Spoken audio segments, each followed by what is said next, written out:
Welcome back, Las Cruces Public Schools. Coming up in this edition of Super News, a two-wheeled surprise for students at Valley View. A photo exhibit at Central Office takes us back in time across generations of Las Cruces Public School students. And Mayfield athletes hit the court for a game that inspires and unifies. All this and more coming up on Super News.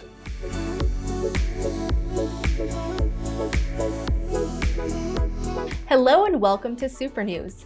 I'm your host, Samantha Lewis. This exciting new episode is the first of the new year and picks up where we left off in 2022 with the season of giving. Students at Valley View Elementary enjoyed a two-wheeled surprise thanks to a generous donation from Southwest Disposal and Lucky Car Wash.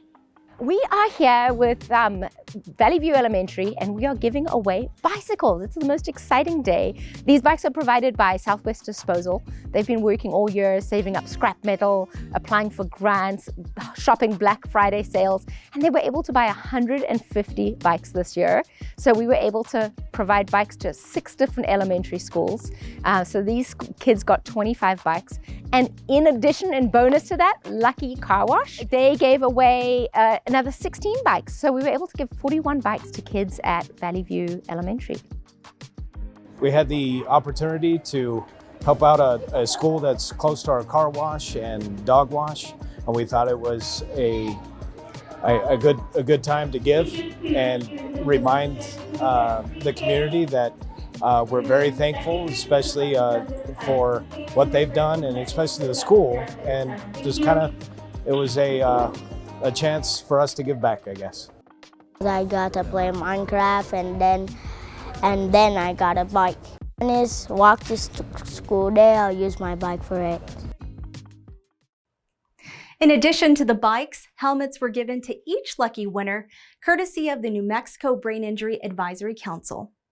If a picture is worth 1,000 words, then a recent photo exhibit here at LCPS spoke volumes. Thanks to the work of a local Facebook group and our technology team, more than 36 photos of our district's past were collected, framed, and put on display. Across generations of students, here are the faces that tell the story.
Every morning and afternoon, students at Las Cruces Public Schools are greeted by a friendly face.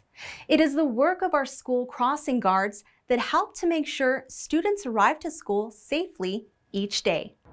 Well, if you love kids and you love trying to be safe for the community, it's a wonderful job.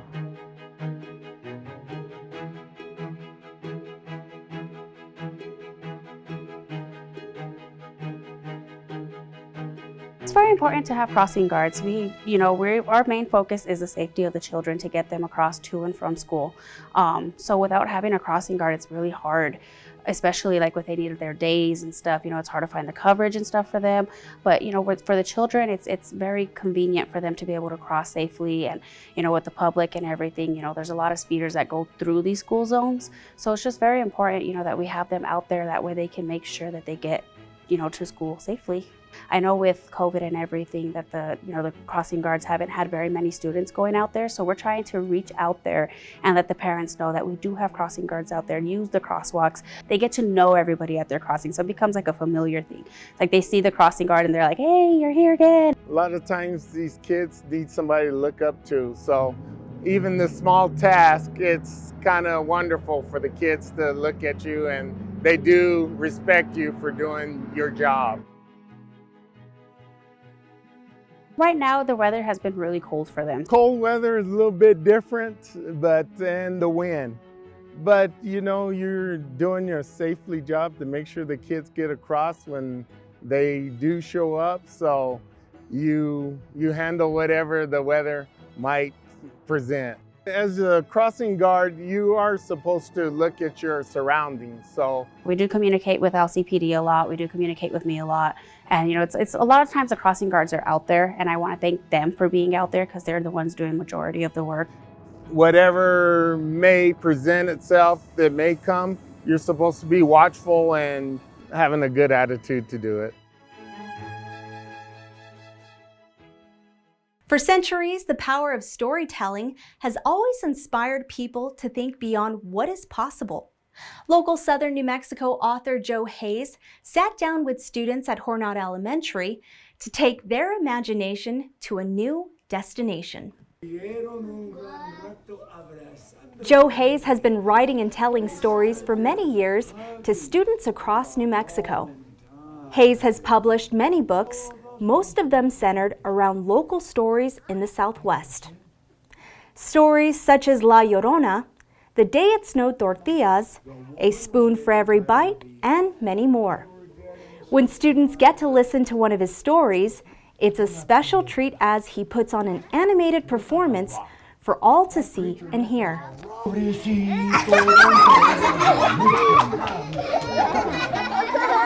Hayes believes it's important to continue to tell stories that provide insight to the culture and traditions of the many generations of families in New Mexico.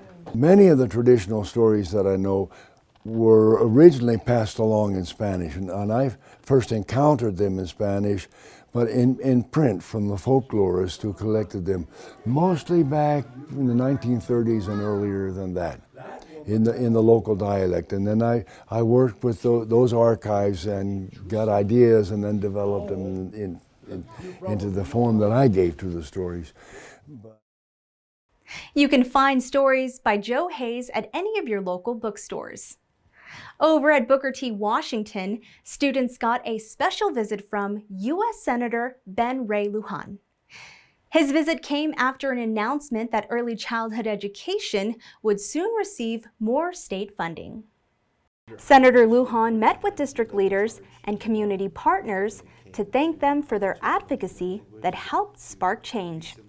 On November 8, 2022, voters in New Mexico passed a ballot measure to amend the state constitution to allow funding for early childhood education. The funding will come from the Land Grant Permanent Fund. Today was special because of the work that's been done here in collaboration with the Reading Alliance, the Primer Maestro program, which secured significant congressionally directed spending, which is funding investment into these leaders, but especially into the students. The amendment received congressional approval for $150 million annually to support early childhood education in the state. This hits close to home for me. Any chance that we can work on together as a state to provide more support for students at the earliest ages. We know from data that it makes a profound difference in people's lives. While more funding for early childhood education will benefit students in the classroom, it will also help fuel more support for parents with local partnerships such as the Children's Reading Alliance. What do you think? What if we make a snowman? That's what I'm doing. Once parents are really fully recognizing their role as their children's first and most important teachers, then the engagement and the interaction that happens at home really helps to better prepare kids for wellness in general, but in particular for school and kindergarten in this case. The Children's Reading Alliance works to increase children's literacy rates through the effects of parent support services to better prepare children for their educational journey. And we know that after parents experience the classes, go through all the information that's shared during classes, that they end up spending more time with their children, engaging more with their children, and really feeling empowered as their child's first teacher. Federal funding will provide more support for infrastructure and teacher staffing for early childhood education. Inclusion, acceptance, and respect. Those are just the 3 reasons the Special Olympics and Project Unify are getting all the kids on the same playing field. At Mayfield High School, it was a game of kickball that helped students play unified. The LCPS TV crew was there to get the sights and sounds of the game.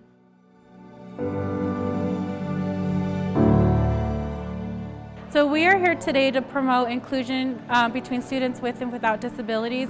It's so special to us because our goal here at Mayfield High School is to break down the barrier between students with and without disabilities. We really want students with disabilities to be seen for who they are and their wonderful personalities rather than their disability.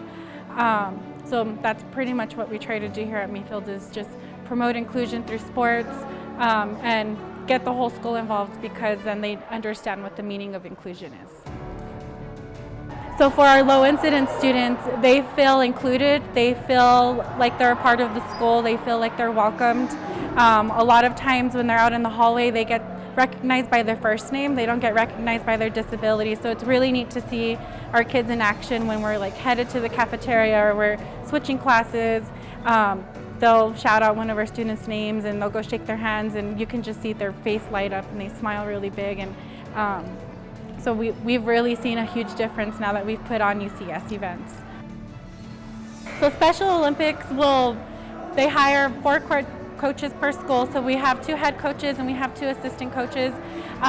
They provide all of the training for us. So sometimes we'll go out to Albuquerque, sometimes I'll host trainings here in Las Cruces for us. And they really try to get us to push inclusion, even if it's not a huge event. They try to promote inclusion through clubs. They want us to have a unified club. They would like us to have unified activities throughout the school year. We're also pushing inclusive electives and classes. So this year our students are able to participate in ROTC, student government, theater, they're in art. So they really get to be a part of this entire school, and that's really what the heart of UCS is and what the heart of Mayfield is now.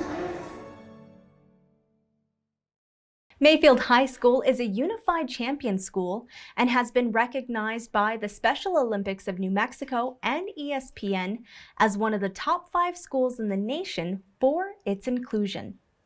Thank you for joining us for the February edition of Super News. Be sure to tune in next month to catch more stories in our March episode. Until next time.